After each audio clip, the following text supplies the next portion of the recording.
Bienvenidos a este segundo video de nuestro curso La conformación de la identidad en el periodo virreinal,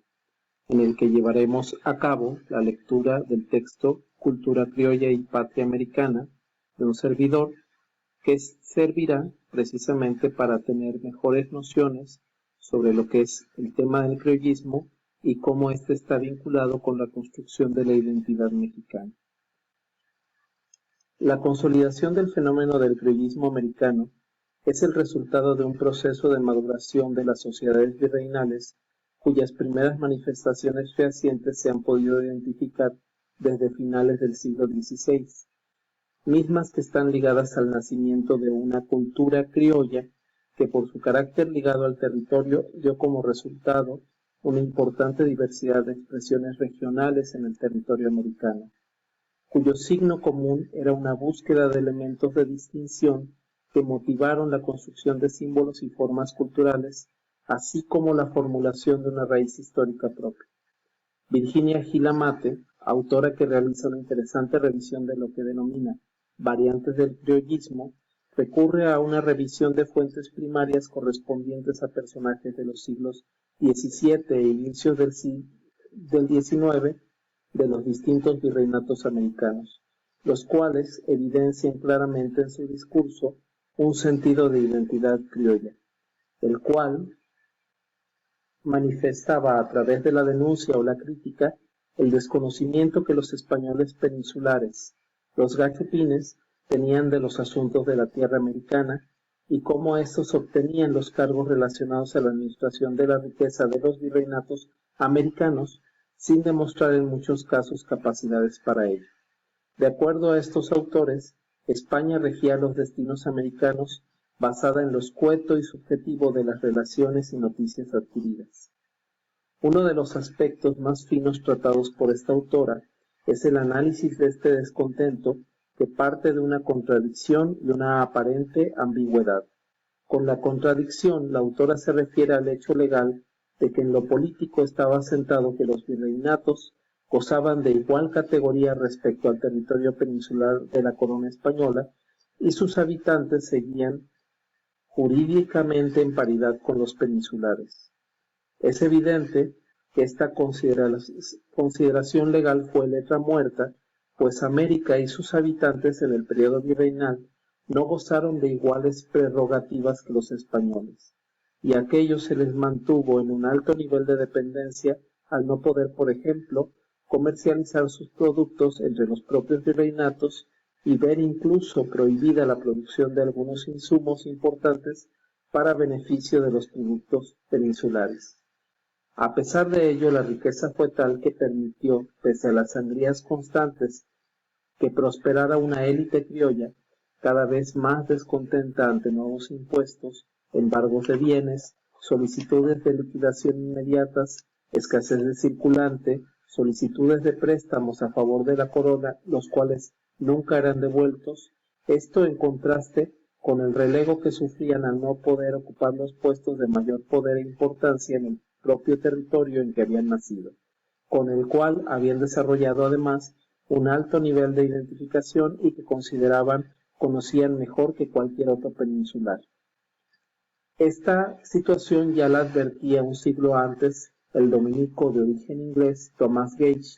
quien en sus viajes por la Nueva España y Guatemala, cuya primera edición en 1648 recoge su itinerario americano a partir de 1625, en que resaltaba el odio entre españoles americanos y españoles peninsulares que podía facilitar cualquier incursión de conquista de otra potencia europea.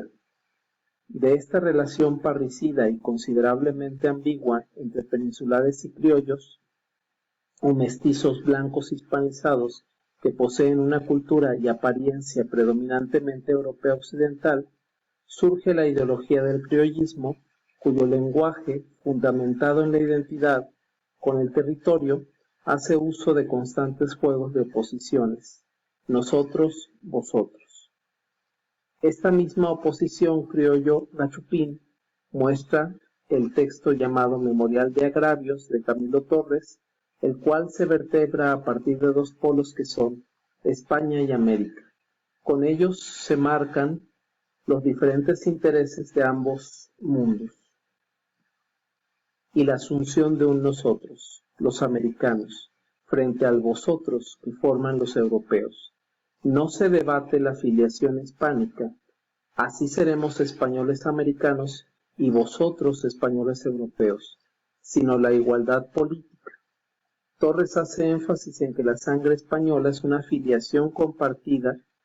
entre peninsulares y americanos, que los primeros han tratado de negar o subestimar, así como los servicios prestados a la corona a lo largo del periodo virreinal por sus vasallos nacidos en América.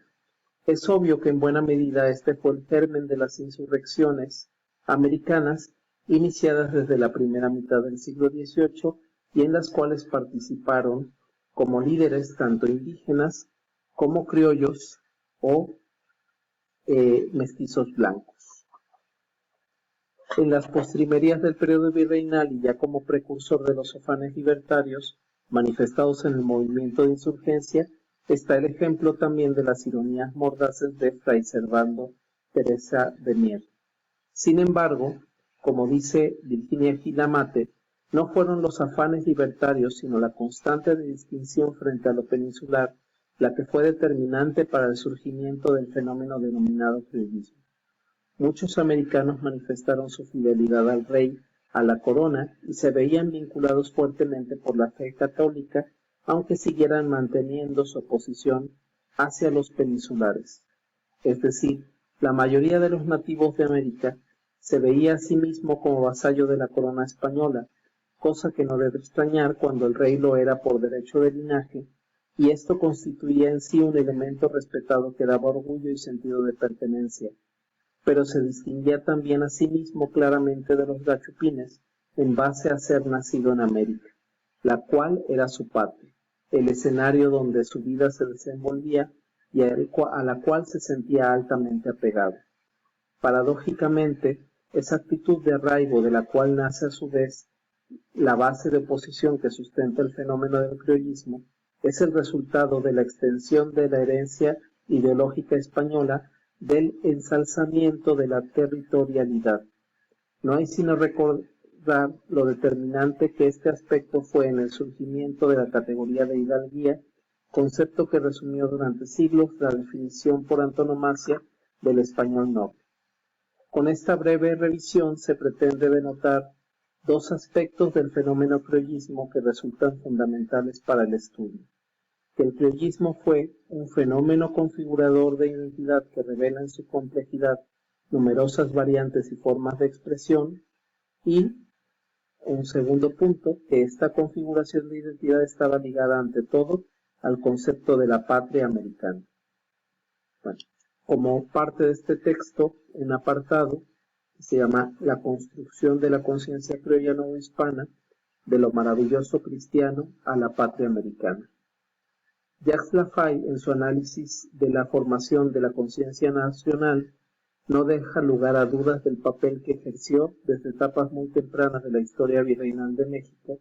una conciencia criolla cuya afirmación identitaria constituyó la base sobre la que sustentaría el movimiento de emancipación insurgente y cuyos símbolos constituyen aún parte sustancial de la identidad nacional mexicana.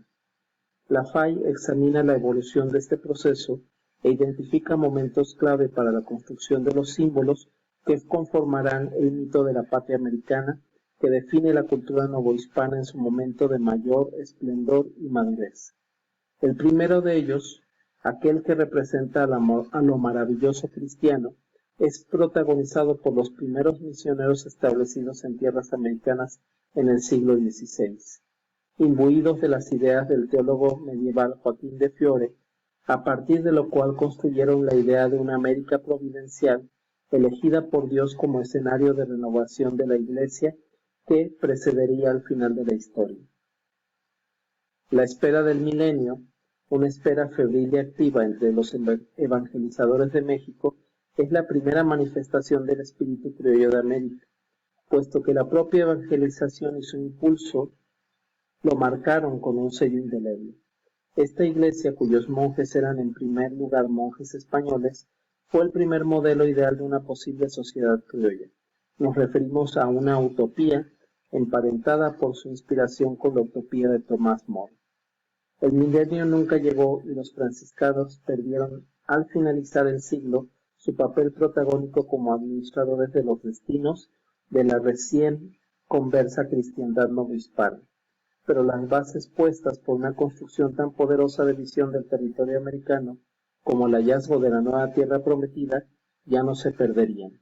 Serían recuperadas una y otra vez con vestiduras distintas y servirían de sustento para la conformación de nuevos símbolos de la recién nacida conciencia criolla.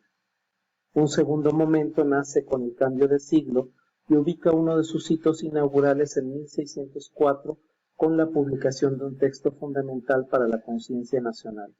Se trata de La Grandeza Mexicana, la obra cumbre del poeta Bernardo de Balbuena, quien a partir de una lírica renacentista renueva la utopía de una tierra providencial, pero esta vez no por estar marcada para un destino mesiánico, el cual espera, sino del cual goza. Ya en ese momento nos dice, pues, ¿quién goza juntas tantas excelencias, tantos tesoros, tantas hermosuras y en tantos grados tantas eminencias?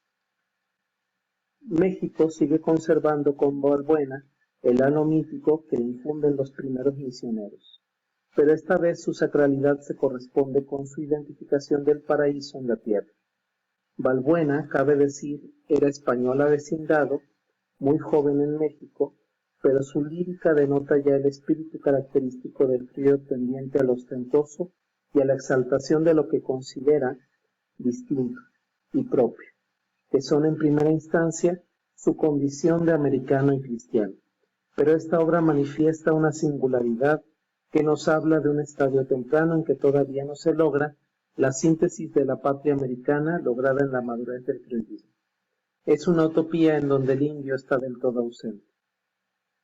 Un orgullo de similar talante fue ostentado en escritos a finales del siglo XVI o inicios del siglo XVIII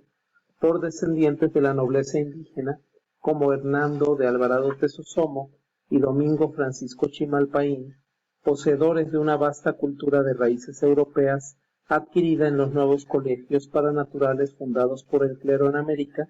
que fue utilizada de formas distintas por cada autor para reafirmar el derecho natural que por su